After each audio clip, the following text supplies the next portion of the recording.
공모주 한 잔이 공모주 영상 업로드 방식을 약간 변경했습니다. 기존에는 공모주 한 건당 풀버전으로 한 편의 영상을 업로드했다면 영상을 적시에 제공해드리기 어려울 것 같아 앞으로는 공모주 한 건당 청약 하이라이트 동영상 한 편과 공모주 오디션 최종 평가 동영상 한 편, 이렇게 두 편으로 나누어 공유드리고자 하니 앞으로도 많은 시청 부탁드리겠습니다. 그럼 먼저 공모 개요를 살펴보겠습니다. 오늘의 공모주, 디스플레이용 반도체 후공정 패키징 업체 LB루셈입니다. 청약 일정은 6월 2일에서 6월 3일, 환불일은 6월 7일로 청약 마감 후 환불일까지 4일 소요되기 때문에 대출을 활용해서 청약하신다면 이 부분도 체크하시는 것이 좋겠습니다. 상장일은 6월 11일로 예정되어 있습니다. 공모가는 아직 확정되지 않은 가운데 공모가 밴드 상단 14,000원 수준에서 결정이 되지 않을까 예상되며 밴드 상단 가격으로 확정될 경우 시총은 3,444억, 공모 규모는 840억 수준이 되겠습니다. 구주 매출 33%가 있지만 모 회사인 LB세미콘의 구주 매출이고 구주 매출 비중이 적절한 것으로 보이기 때문에 이로 인한 부정적인 영향은 없을 것으로 판단됩니다. 주관사는 한국투자증권, KB증권으로 증권사 두 곳에 중복 청약 가능하며 청약 한도는 확정 공모가에 따라 다소 차이가 있겠지만 한국투자증권의 경우 최저 등급 기준 약 1억 2천만 원까지 청약 가능하고 KB증권의 경우 최저 등급 기준 약 5,300만 원까지 청약 가능합니다. 청약 한도는 증권사에서 정한 고객 등급에 따라 높아질 수 있다는 점도 확인하시면 좋을 것 같습니다. 배정 방식은 균등 50%, 비례 50% 고정이며 최소 청약 수량은 10주이고 공모가가 14,000원으로 확정된다면 금액으로는 7만 원이 되겠습니다. 균등 배정 물량은 한국투자증권이 52만 주, KB증권이 22만 주 수준이며 흥행에 성공할 경우 균등 배정 예상 수량은 한국투자증권과 KB증권 모두 한 주에서 2주 수준으로 예상해봅니다. 물론 청약 건수는 정확하게 예측하기 어렵기 때문에 실제로는 차이가 있을 수도 있겠습니다. 먼저 LB루셈이 어떤 기업인지 간단하게 소개해드리겠습니다. LB루셈은 디스플레이용 시스템 반도체 후공정에서 반도체 드라이버 IC를 부착하는 공정을 주력으로 하고 있는 회사입니다. LB루셈은 원래 LG와 일본의 라피스 반도체 합작사였다가 범 LG가라고 할 수 있는 LB세미콘에 인수된 히스토리가 있어 지금도 LG그룹의 계열사인 실리콘웍스가 최대 고객사이며 전체 매출의 80%가 실리콘웍스에서 발생하고 있을 정도로 실리콘웍스에 대한 매출 의존도가 크다고 할 수 있습니다.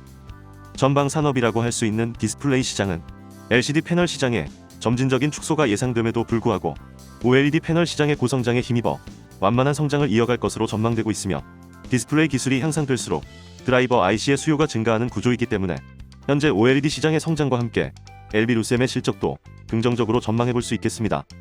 특히 LB세미콘에 인수된 이후에 드라이버 IC 관련 턴키 수주를 하는 등 LG그룹 소속에서의 한계에서 벗어나 삼성 디스플레이까지 고객사로 확보했다는 점을 눈여겨볼 필요가 있겠습니다. 이러한 LB세미콘과의 시너지 효과로 인해 2020년 코로나로 인한 경기 침체에도 불구하고 2020년 기준 전년 대비 매출액 증가율이 23.62%, 영업이익 증가율은 18.54%로 나타나는 등 역대 최고 실적을 달성했습니다. 하지만 단점도 명확합니다. 실리콘웍스에 대한 매출 의존도가 높고 시스템 반도체 후공정 사업 중 디스플레이용 드라이버 IC 부착에 국한된 사업을 하고 있어 디스플레이 시장에 영향을 많이 받는다는 점입니다. 이처럼 매출과 사업이 한 곳에 편중되어 있다는 점이 LB루셈의 최대 단점으로 볼 수 있겠습니다. 다음은 공모주 투자 하이라이트입니다. 이전 월간 공모주에서 소개해드린 것처럼 성장성과 안정성, 공모가 밴드 적정 수준, 그리고 장외 시세 수준과 수급 매력도, 이렇게 5가지 지표로 확인해 보겠습니다. 먼저 성장성입니다. OLED 패널 시장의 성장으로 드라이버 IC 수요는 지속적으로 증가할 것으로 보이며 안정적인 매출처를 바탕으로 실적까지 매년 성장을 이어가고 있다는 점, 모 회사 LB세미콘의 매출 비중에서 2019년 기준 46%에 해당할 정도로 알짜 자회사라는 점에 플러스 요인이 있다고 판단하여 성장성 점수는 후하게 평가한 점이 없지 않아 있지만 5점을 주었습니다. 다음은 안정성입니다. 유동비율과 부채비율, 차입금 의존도 모두 업종 대비 우위를 보이고 있으며 지속적인 이익의 증가, 부채의 감소로 건전한 재무 상태를 유지하고 있기 때문에 안정성은 4점을 부여했습니다. 다음은 공모가입니다. 비교 기업인 LB세미콘, 테스나의 현재 PER은 20배에서 22배로 PER 편차가 크지 않습니다.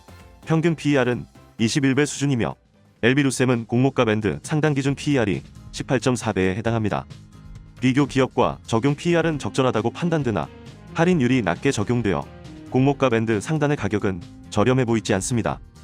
6월 공모주 중 상대적인 측면에서 공모가 수준이 양호하다고 판단하여 이전 월간 공모주 평점에서는 4점을 부여했는데 비교 기업의 PER이 전반적으로 낮아지는 추세로 보이기 때문에 공모가도 조금 보수적으로 평가하여 3점으로 조정하도록 하겠습니다.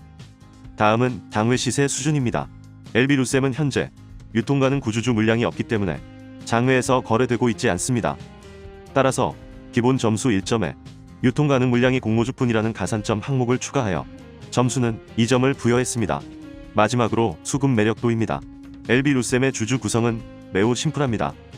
최대 주주 LB세미콘, 2대 주주 라피스가 75.6%의 지분을 가지고 있고 1년간 보호일수로 묶여 있습니다. 나머지 24.4%는 기관과 개인에게 배정되는 공모주로 해당 물량만 상장일 유통 가능하기 때문에 수급적으로 충분히 메리트가 있다고 판단됩니다. 다만 상장일 유통 가능 금액은 기관의 의무 보유 확약 비율을 반영하기 전 수치로 보면 840억으로 적지 않은 수준입니다.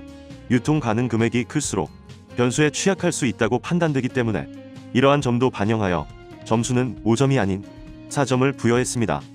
공모주 한 잔이 지표로 정리해본 LB루셈은 5점 만점의 평점 3.6점으로 기관의 수요 예측 결과가 나와야 명확해지겠지만 6월 공모주 중 가장 조건이 좋다고 판단할 수 있겠습니다.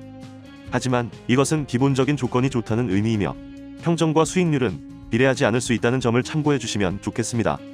기관의 수요 예측 결과는 5월 31일 공개되며 결과가 나오는 대로 커뮤니티에 공유 드린 후 오디션 최종 평가 동영상을 업로드할 예정입니다. 이상 오늘도 공모주 한 잔이었습니다. 감사합니다.